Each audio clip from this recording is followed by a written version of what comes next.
welcome as you're coming into the room.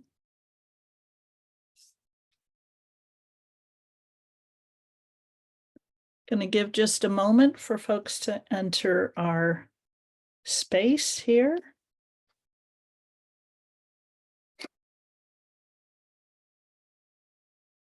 Just one sec.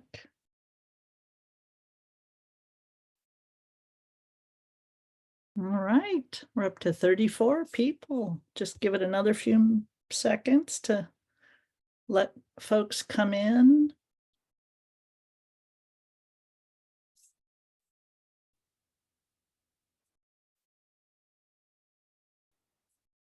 I'm going to share my screen.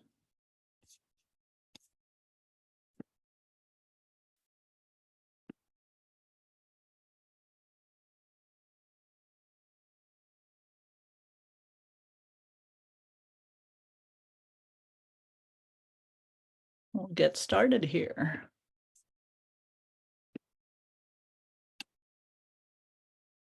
Okay. Good afternoon, everyone. Technically, it's afternoon because it's 12:07. I'm just going to move a few of my handy dandy bars around here and we'll jump in. I'm gonna check on the chat. Okay. Welcome, everyone. A few of you have said hello in the chat. I'm very happy to have you here with me this afternoon. We are together for a whole 50 minutes. And I was just saying to Carolyn, my helper backstage, this presentation is going to be much more of me talking at you than I would typically do in one of our PITC trainings, which are highly interactive.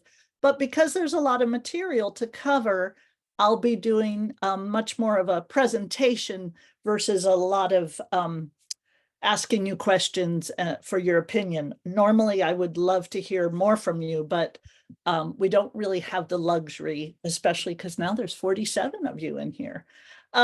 Anyway, let's get started. I'm Tracy Johnson. I'm with the Program for Infant Toddler Care, or PITC, the Regional Support Network.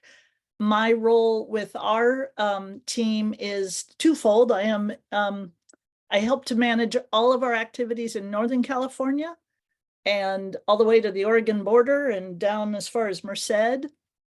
And that takes up a lot of my time. And then the other role that I hold, and I'm happy to talk with you at another time about this, is I'm our online program manager, which means I coordinate all of our enrollments and creation of our online course that we offer 3 times a year. Anyway, I'm not going to talk anymore about that, but you can go on our website, pitc.org, which I also will have at the end of this presentation, and learn more about our various training and technical assistance opportunities throughout California. So anyway, that's me. I know you've been at other sessions already today. Thank you, Carolyn. She just put pitc.org in the chat. So you don't go there now, because stay here and pay attention. This is going to be fun. I adore this topic. It is something that's near and dear to my heart. I have long been someone who advocates for both free materials as well as getting infants and toddlers into nature. So we're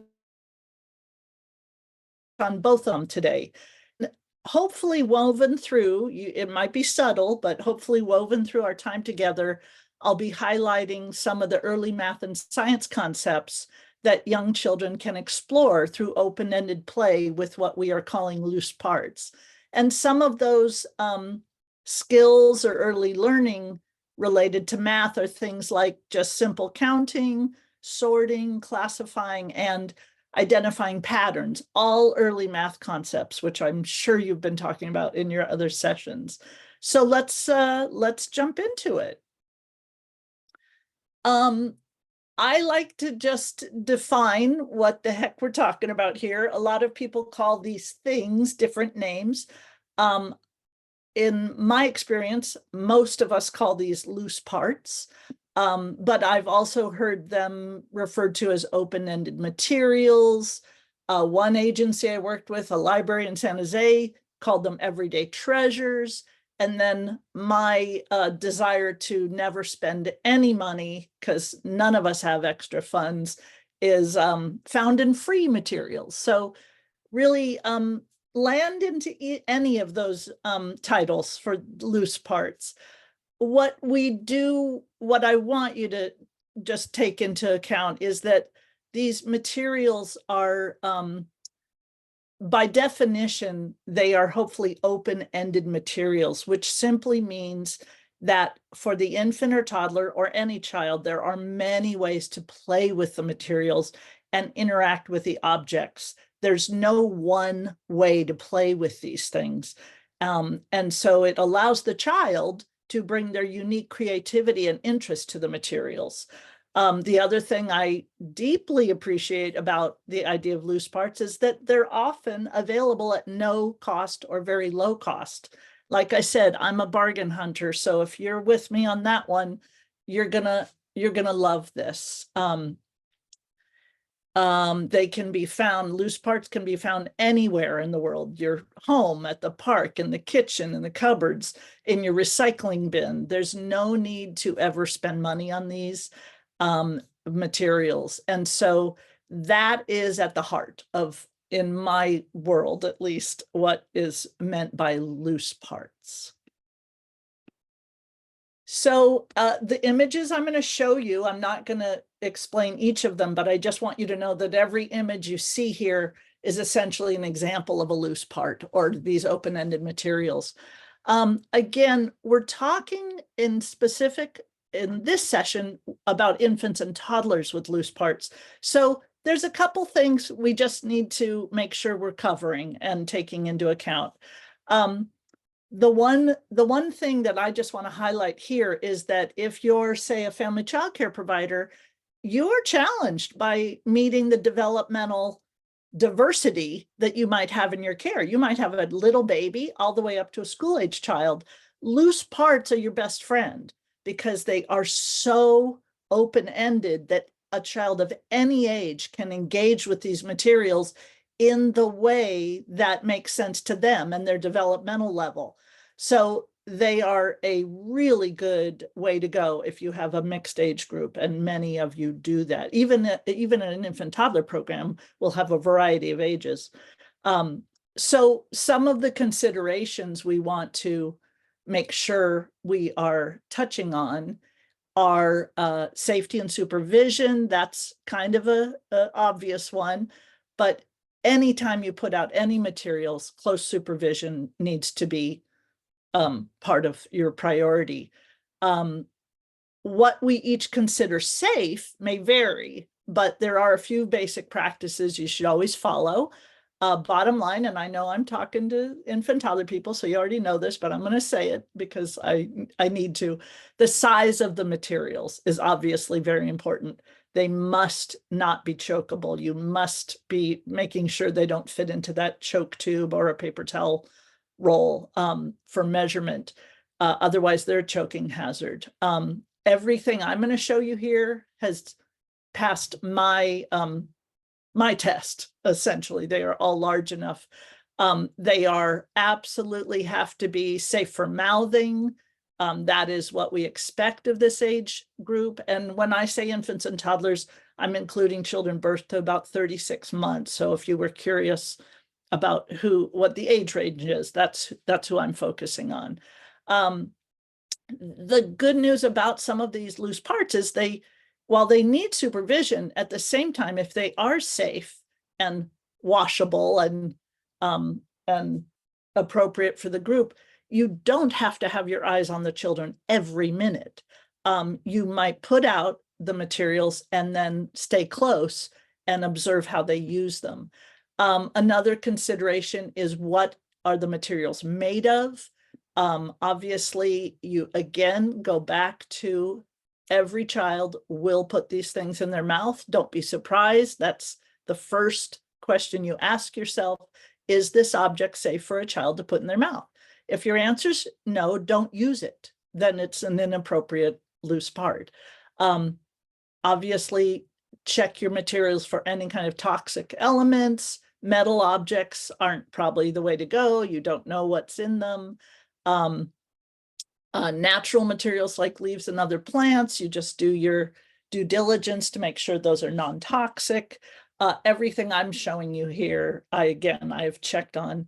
One thing you might not be thinking about is quantity. How much? How much of any one material might be appropriate? Well, in my 40 years of experience, the answer is a lot. You should have a lot of each thing because, and this is a whole nother workshop, we aren't expecting infants and toddlers to share. We just aren't. They'll get it, but they're not even 3 years old. So if you don't have enough of every material so that sharing is not required, then get some more of that material before you put it out. Don't put yourself in that position, nor the children to have an expectation that they can share. The other great thing about having a lot of any one thing is that they can, again, explore those math concepts of more, less, a lot, a bunch. All of those are quantity concepts that are available to the child when they're exploring this kind of a material. So I'm going to jump and we'll touch about display and family and culture here in the next couple slides. One of the considerations, I think, which allows you to be super creative is how do you actually display these materials? I have had the opportunity to, visit Reggio Emilia in Italy, and they might call this kind of thing a provocation there. But I just want to give you a couple examples of ways that you might put out these materials that are slightly more creative or engaging than just a basket on the floor. So this photo on the left, I think you can see my mouse, is the back of a standard order shelving unit. It's got felt on the back, and these circles are just lids from various things that the teacher attached a piece of Velcro to. The sticky part, so they stick to that felt and they can be ripped off. And isn't that satisfying when you get to rip something off and hear that Velcro sound? This middle photo is reflecting a magnet. It's just a container with some beans in it. Again, we're not playing with the beans. The beans aren't coming out. Those would be toxic and chokeable. The beans stay in the container, but they have a strong magnet on the back. So this is a metal piece of wall area. So children can pull those off and put them on. Again, part of being a loose part is that the child gets to move the thing around the space. So it's not stationary at its core. Then over here on the right, got to move my chat because I can't see my photo, is a brilliant idea from a family childcare provider who had a fireplace in her living room, which is where she did her childcare. And gosh knows you don't need a fireplace with young children. So she covered it up with a big metal sheet, which you can get at an auto parts store. I don't know, they probably put it under the truck to catch the oil. I've never seen them used for what they're intended. And she got a bunch of those tap lights that stick again magnetically, and created on the hearth here just a beautiful little area with some loose parts. You can pop them in the basket. Children can do whatever they want with those, but it takes up a space potentially in a home that might otherwise kind of be not used. And it makes it safe because it's covered up. So a couple ideas there. This woman's brilliant. You should visit her program. She has so many beautiful ideas. She's right here where I live in Petaluma as well. Another consideration, and I acknowledge I'm going to start talking faster because I want to get through all this material, is when you're putting out loose parts, really any material at all, is the first thing you need to make sure is that it's respectful of the families in your program. So I just wanted to call this out, that programs and teachers integrate home culture and language and practices in learning activities, materials, and environments. That's from the Infant Toddler Program Guidelines, which is a publication that my group has written, essentially, West Ed. The quote that I called out is, special care is given to ensuring that all materials authentically reflect the cultures and languages of the children and families. So you know your family's best, you know what would be appropriate for those families, you know what might be familiar to the children. Maybe it's even a certain kind of basket that a family has from their background or their culture, or wherever their family has come from. So really think about that. I can't give you a million examples of that, but it's about knowing your families, knowing what would be an appropriate toy, so to speak, that you bring in, and what might not be culturally respectful. An example just off the top of my head is back when we, and I will say we because I've been out around a long time, is maybe we used to put rice in our sensory bins, and we stopped doing that. I hope you've stopped, because rice is a primary food for some people, and we don't want to send the message that we are playing with food. So that's an example of something you would consider. Also, raw rice is not good for infants and toddlers. So we'll keep going here. Raw rice isn't good for even birds, last I checked. I'm going to do a quick check on.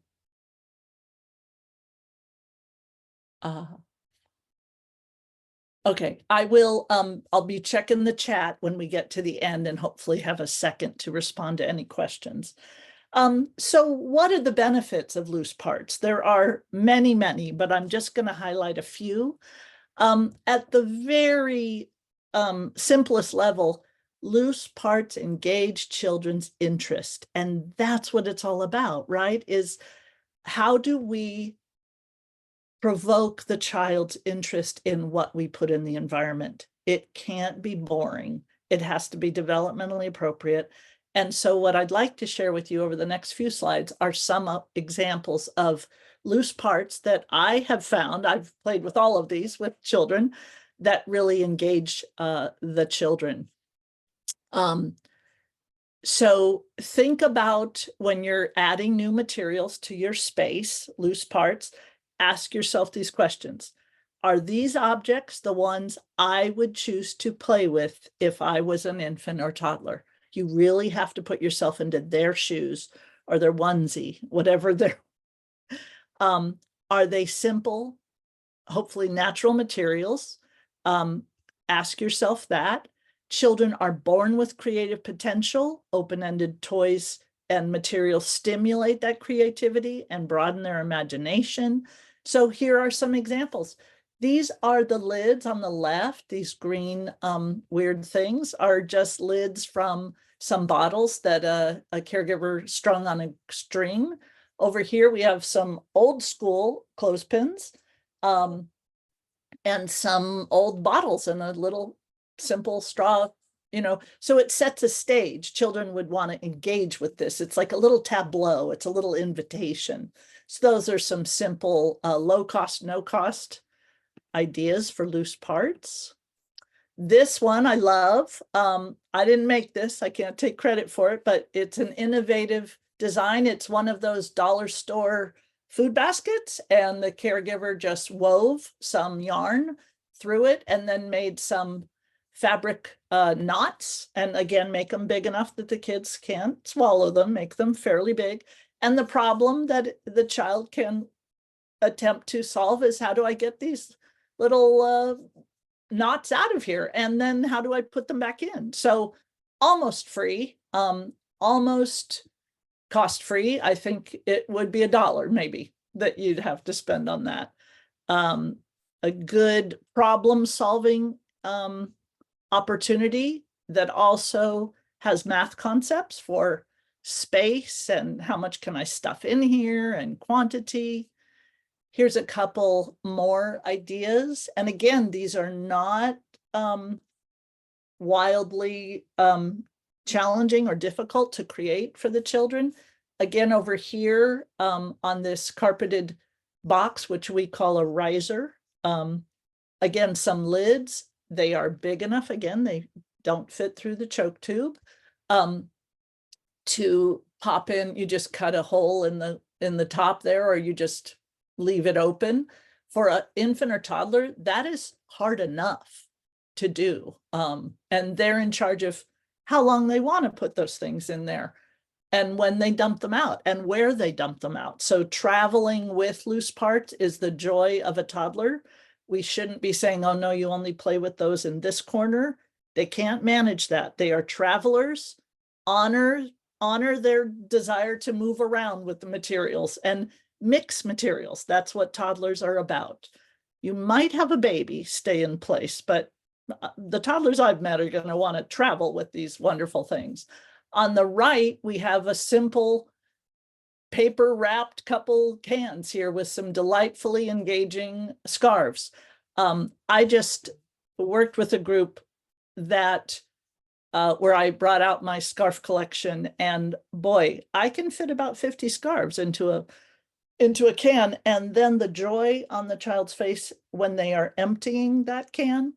The other thing that I know you probably are already doing is save your empty tissue boxes, because that's actually built for this very activity, right? Is stuff an empty tissue box with 50 scarves and there's a party. There's a party.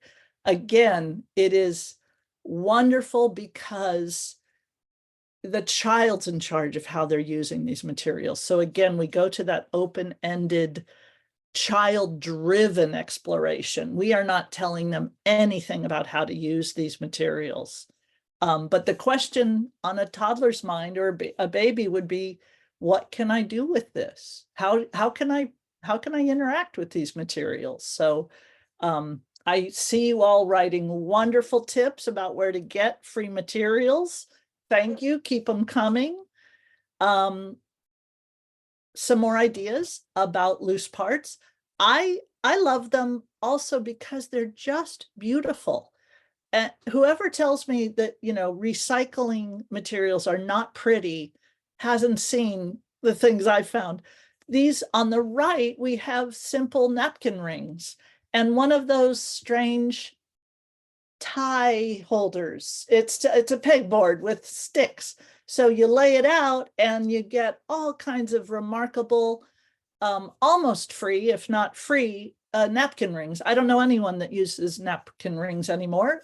So you take their napkin rings and children will sort and classify and group, and all the math concepts that we are hoping they engage in at this very young age are available to them in this image. On the left, and I know you play with these, you keep your toilet paper tubes. You hopefully save your paper towel tubes. Over here, though, these are more sturdy. These are tubes you might find inside a big ream of paper. So they last longer and they provide a different kind of experience for the child when they're a little thicker and they hold up. So you can find those at different places, but they're more sturdy, excuse me, than just your average, say, paper towel holder. Okay, I'm going to keep going. I might actually catch up.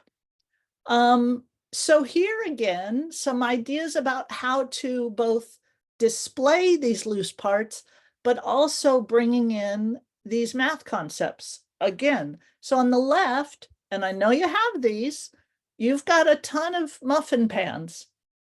Thank you, Carolyn. I'm halfway through. I'm doing all right. Thank you.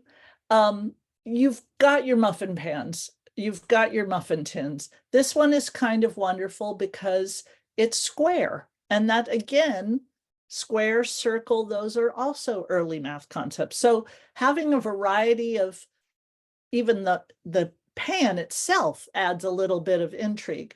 These are, again, some beautiful napkin holders. They're elastic. So just double check that the beads stay on there because, you know, they like to chomp down. Over here we have, and this wasn't my idea, but I think it's brilliant. You go to your local frame shop and you get all their extras, right? They always have these displays.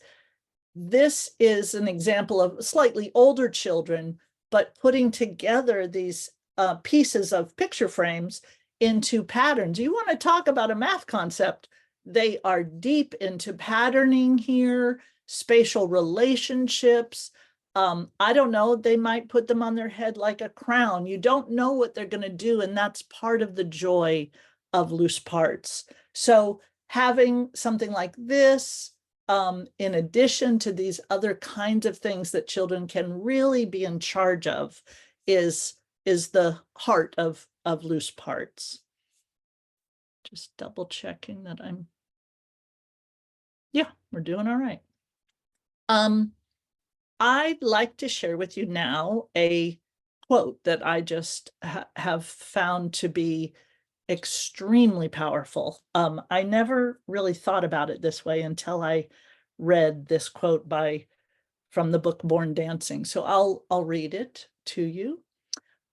Studies consistently show that a baby learns most and will likelier remember what they learn when they can control what's happening. Really important.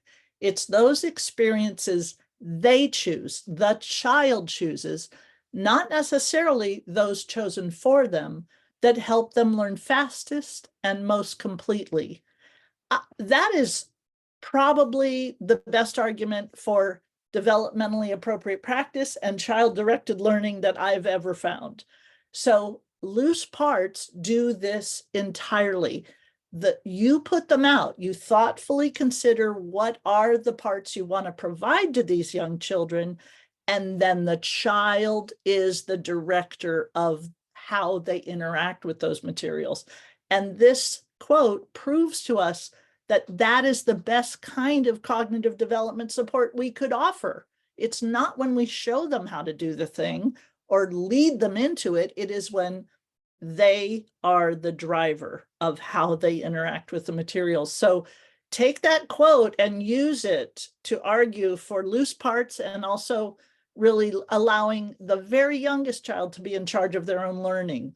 Your job is to set the stage. You're the prop master, but the infant or toddler should be the one telling you what they want to do with the materials. So loose parts also support children's learning by providing the amount of novelty the child's ready for. Very important to notice when they're ready for something new. Loose parts can introduce complexity and challenge, again, to a variety of ages, right? The child will engage with the materials at a level they are ready for. And it also, we've already seen this, supports the child's problem-solving skills. So the next few slides will also give you, hopefully, a few examples of this kind of the materials that support this kind of cognitive development. This is probably my favorite. This is a series of photos that I took when I was coaching and supporting a family childcare childcare provider up in Eureka in Humboldt County, way up there north. She had brilliantly collected a whole bunch of these. Basically, they're the little bins you get when you're discharged from the hospital. Everybody gets one. They're pink or they're yellow, in my experience. She had like 10 of them.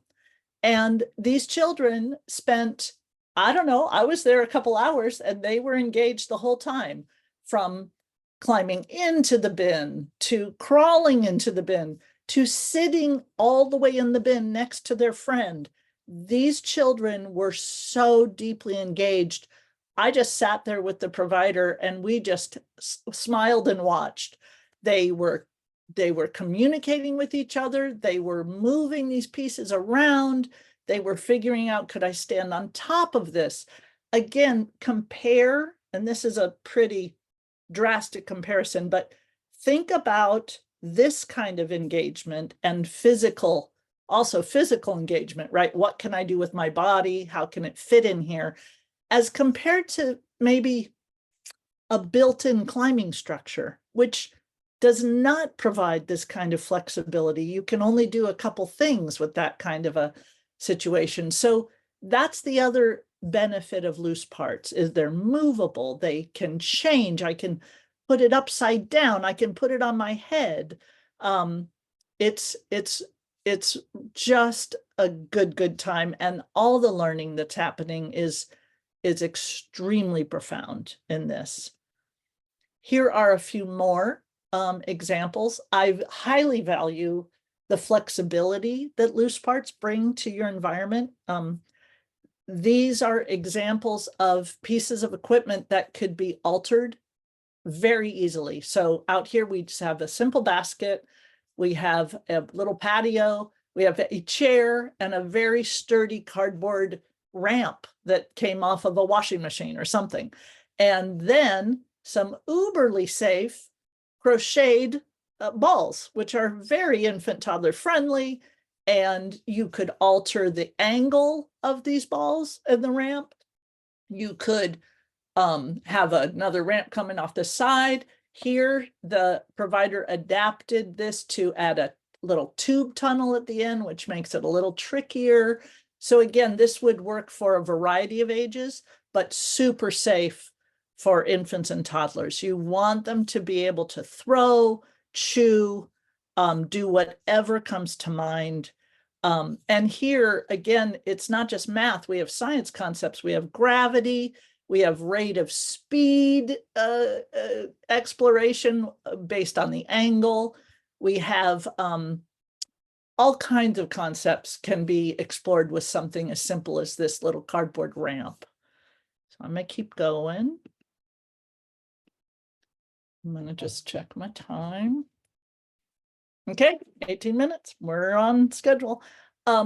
This is my own personal collection and probably the most favorite thing I've ever collected.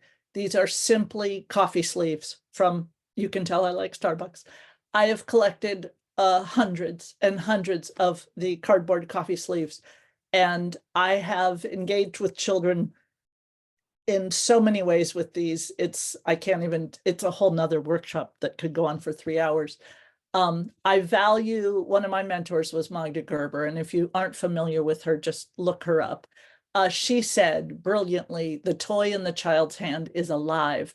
I would rephrase it to say the loose part in the child's hand is alive.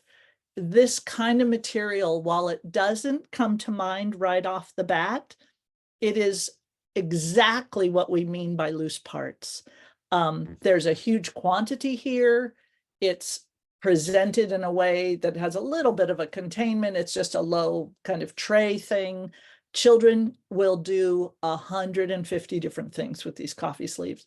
So I challenge you to never throw away another coffee sleeve as long as you live, and tell everybody in your life to give you their coffee sleeves, and then collect them and then put them out and see what happens. It's a good time and free and also chewable. You can't break them. Some more ideas, again, that could add novelty, complexity, and challenge. This is, you might recognize it as a kitty litter bin, and it is. It's never been used for that purpose, so it's absolutely clean.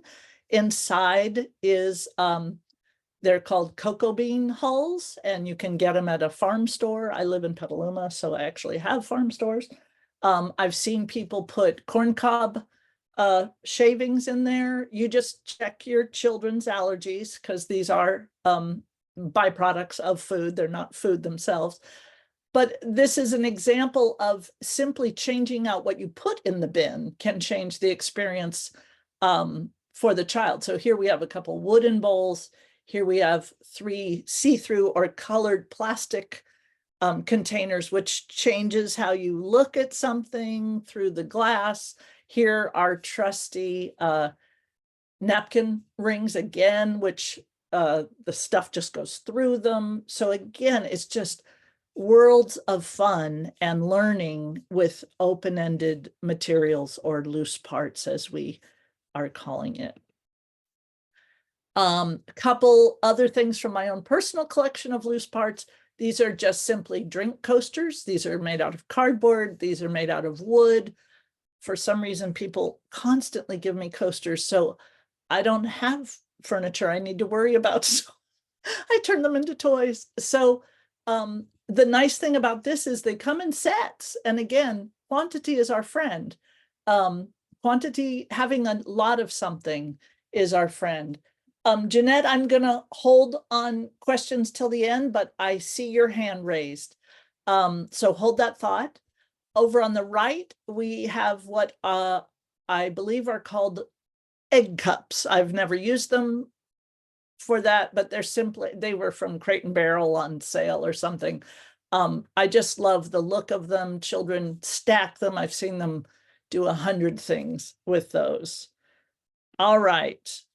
So now we're gonna come into the close to the end, and we're gonna focus now on natural materials as loose parts. So the rest of the presentation will focus in on that, the use of things from nature. So on the left, we have what are basically gourds. A friend of mine grows these. They are smooth gourds that are so much fun. This is driftwood. And the great thing about driftwood is it's already been cleaned by the ocean. It is very smooth, and you can wash it again, but it is very infant toddler friendly. And you might be wondering, I don't live by the ocean. You might be thinking, well, you don't have to have driftwood. You can definitely engage, and I think there's been some comments about this. Engage your friends, neighbors, and the families in your program to bring in what they have access to. It might be that they have a lemon tree in their yard. And so bring in 25 lemons, and boy, your room will smell good. So engage the families to voluntarily, don't demand, of course, or require, but engage with the families to say, what do you notice that your child's playing with at home, out of the drawer or in your backyard? And I don't mean the toys, I mean the stuff that's just laying around. So it's a great way to increase that parent program, collaboration. This is probably my favorite quote about the impact of nature. So I'm gonna read it. It's by Dr. Monahan, who's an advocate for outdoor nature play for young children. So the quote is, "My wish is for every infant to be exposed to nature starting the first week of life. If children get an early and sustained exposure to nature, they will have the optimum potential for being and staying well, emotionally, physically, and spiritually." That just sums it up for me, that we aren't talking about the fact that you have to live on a farm or out in on a field. If you're even in an urban setting and you have a tiny little 3x3 patio, you can bring nature into that space. You do not have to, wait until you can get to the beach or wait till you can get to some kind of forest. There's always ways to bring in nature to even the smallest, most urban areas. So hopefully these next couple slides will be some ideas about that. Here's an actual infant playing with what we fondly call tree cookies, or basically just slabs of a tree cut into circles. My best bet for that is in the December December month, go to a Christmas tree lot, even if you don't celebrate Christmas, and ask them for all the bottoms of the trees cut off. I get 30 at a time. They're happy to give those away. And even if it has a little sap on it, that's part of nature. The child will go, what's this sticky stuff? It's not toxic. Here we have the same child engaging with a bucket of pine cones. Over here, while not actually a natural material, it is a little hand broom, which is made from some natural material. So these are some ideas about bringing in some of those natural materials. Okay, I'm doing all right.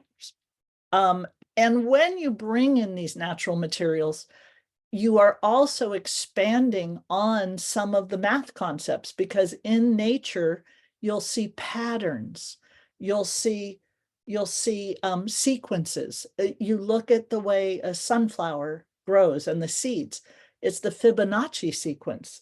In that, look it up. That's the only fancy math term I know. It's the design and the circle of how those seeds grow. It's one of the math concepts found in nature. We can't imitate these as well as nature can provide these concepts. So I just really wanted to highlight that nature always does it better than our plastic imitation of that object. So give them the real pumpkins, give them the real leaves, give them the real containers. Don't give them plastic. They can't learn as much from a one-dimensional plastic object as they can from the texture of these tree slices. So these are some ideas about how you might set up a little loose parts natural environment. I just need to say for sure, if you ever use buckets, make darn sure there's holes in the bottom so they cannot hold water. Never leave standing water with any children for mosquitoes and drowning hazard.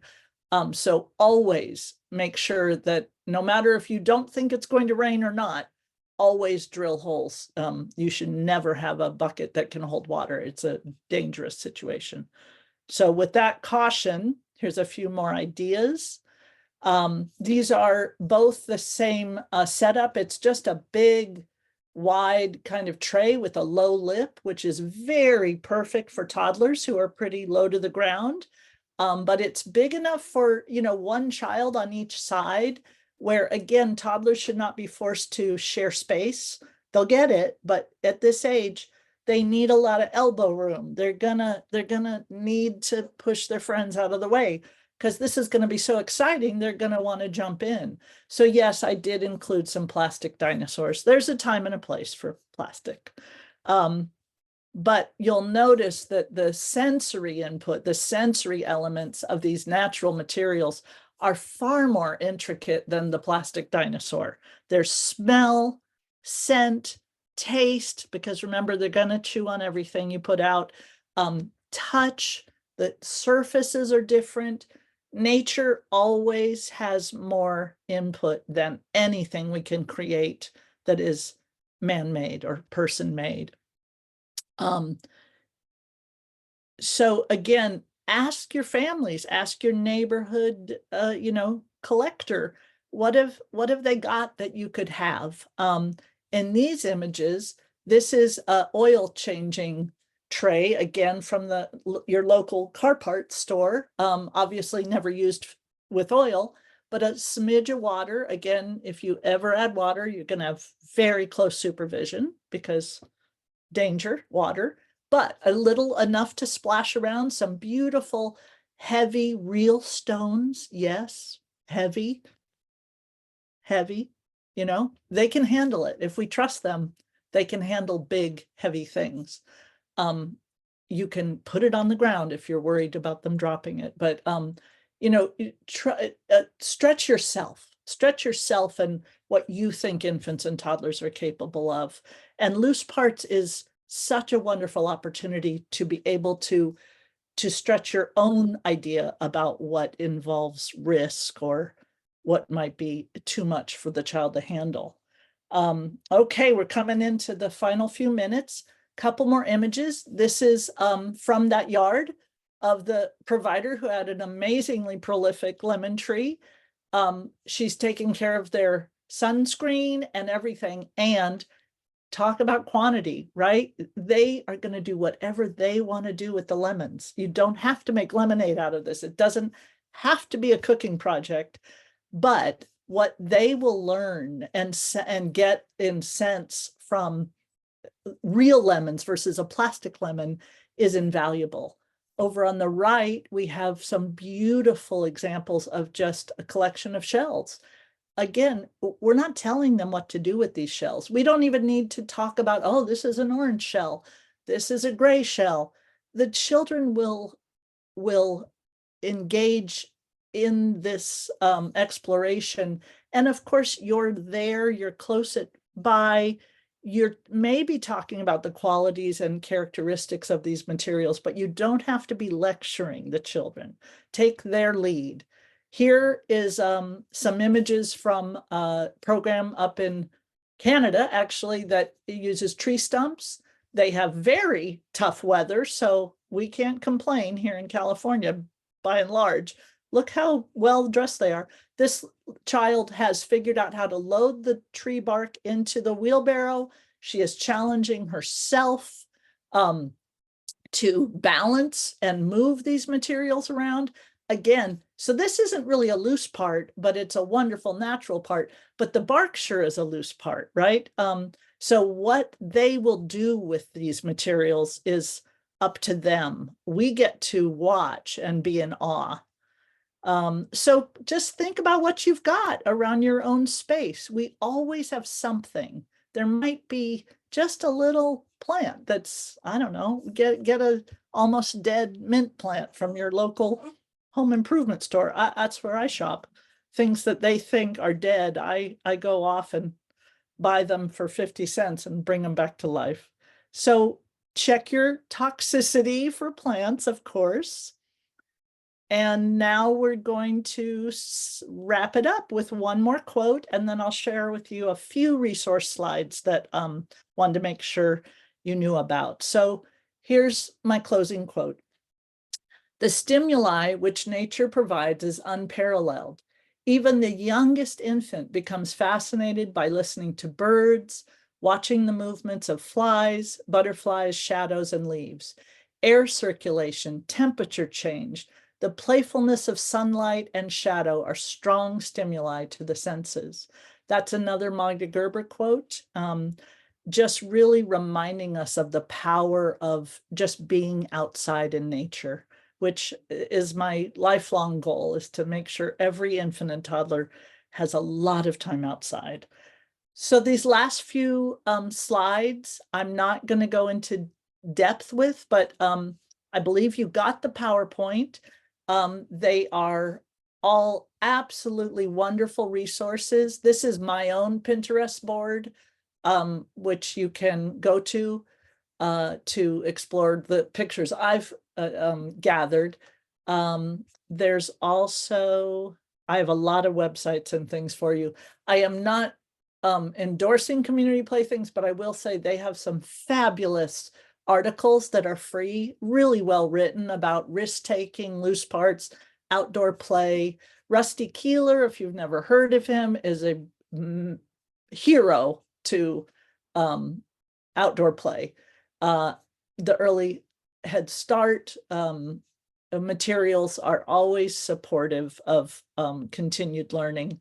And then a couple publications that you might want to check out, especially around getting outside and making sure children have access to nature and outdoor experiences. This is a series, again, I'm not endorsing these, but this is the series of Loose Parts books. I do know both Lisa and Miriam, and they're brilliant women. And so if this really intrigued you, these are available all over the place. They've now got 4 books on loose parts and well-written, excellent resources. Okay, that's it. I got to the end and it looks like I'm going to stop sharing. If I can just get my button there. It looks like I have a couple minutes to maybe address if there were some questions. Gonna make this bigger. I appreciate you hanging in there. That was a lot of talking at you. I'm gonna take a quick look at our chat, see if there was a hand up. Does anybody want to put their hand back up or say what their question was? Jeanette. Oh, there's a fifth book. That's right. Thank you. That's right. Loose Parts with Children with Disabilities. Thank you. I need to update that slide. Any other questions? I hope I inspired you to look at what you have around you. Please come visit us at pitc.org. My contact information is there on that website. We are essentially the training and technical assistance network for the state of California. So if you are serving infants and toddlers in any kind of setting, family, friend, and neighbor, family childcare, or center-based, we can support you in your care of those children, in your practices. And we're here to serve you. That is why we exist, is to support and improve the quality of care that infants and toddlers are receiving in California. So I'll hang around for another few minutes, but I think that's the end of our time together. Thank you so much, everyone. Have a great day. Happy Friday.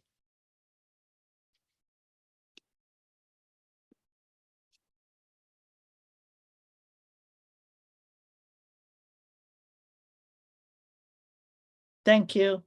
Thank you very much. I hope it was useful.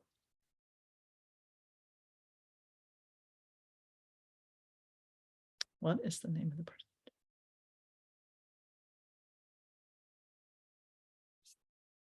Thank you.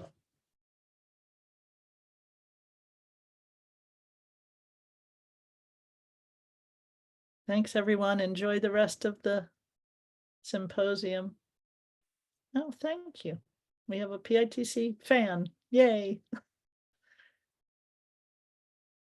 And if you want to know more about our online course, reach out to me at, I'll throw my email in here. I realize I don't have that easily.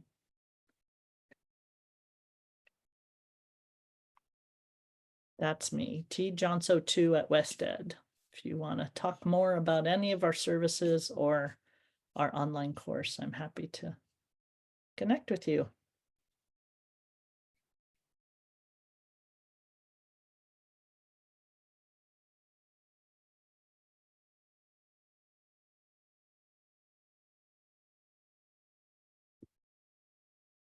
Thanks, everyone. Oh, the family child care provider. I would need her permission to give her name out. Her first name's Katie, but I would need her permission to, I got permission for the photos of that woman's family child care program, but I think I would need her permission to post her full name. And I'm not 100% sure she's still providing care. I haven't talked to her in a few years, but she's brilliant and she is so creative. There's so many family childcare providers and center-based teachers who are so creative in how they find and use materials. But if you reach out to me differently, I can't remember who asked that. Molly, if you maybe email me, I can check and connect you with her if you'd like to connect with that provider. Okay, send me an email. Sounds good.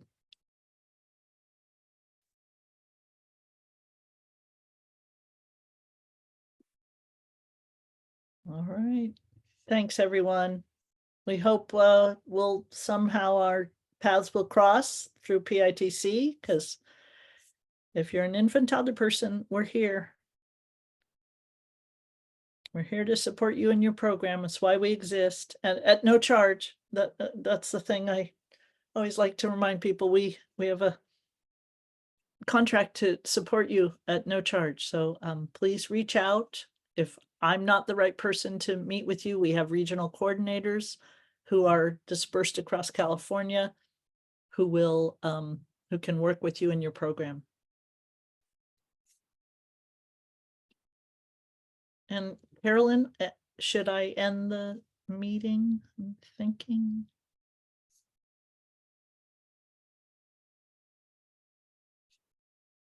I'm not sure how long I'm supposed to hang out. Let's see. Oh, Q&A. I love it. I'm now reading the Q&A. Oh, okay. Andrea, if you're still here, send me an email, and I can talk with you about how PITC operates, and sounds like you're interested in the work we do as a coach or trainer.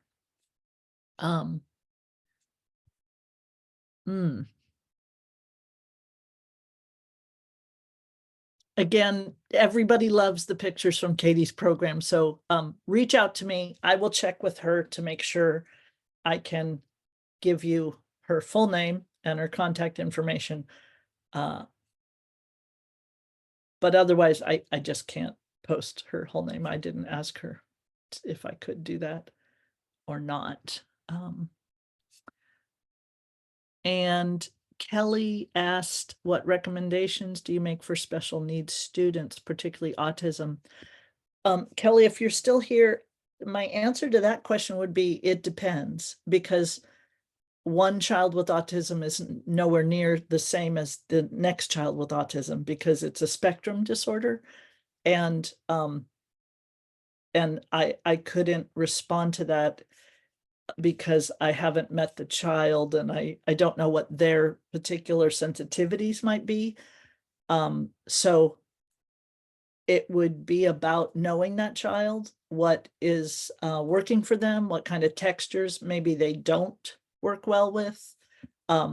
Is quantity too much for a child with any kind of special needs? Sometimes too much can be too much. So it would be a very individualized answer. So I can't answer the question. It's about knowing the child, and we know the child through their family. So I'd say, really observe, ask questions, find out what works for that child, and then start bringing in the loose parts that might be right for that child in particular. But we can't say that any one child with autism will thrive in the same environment as another child with autism, because they're so individual. But excellent question and thoughtful. Okay, I think I'm going to close up shop. There's 13 of you still hanging out with me, but I think I'm going to say good afternoon. Please come visit us over at pitc.org. And I hope you have a fabulous Friday, and thanks for attending. Take care, everyone.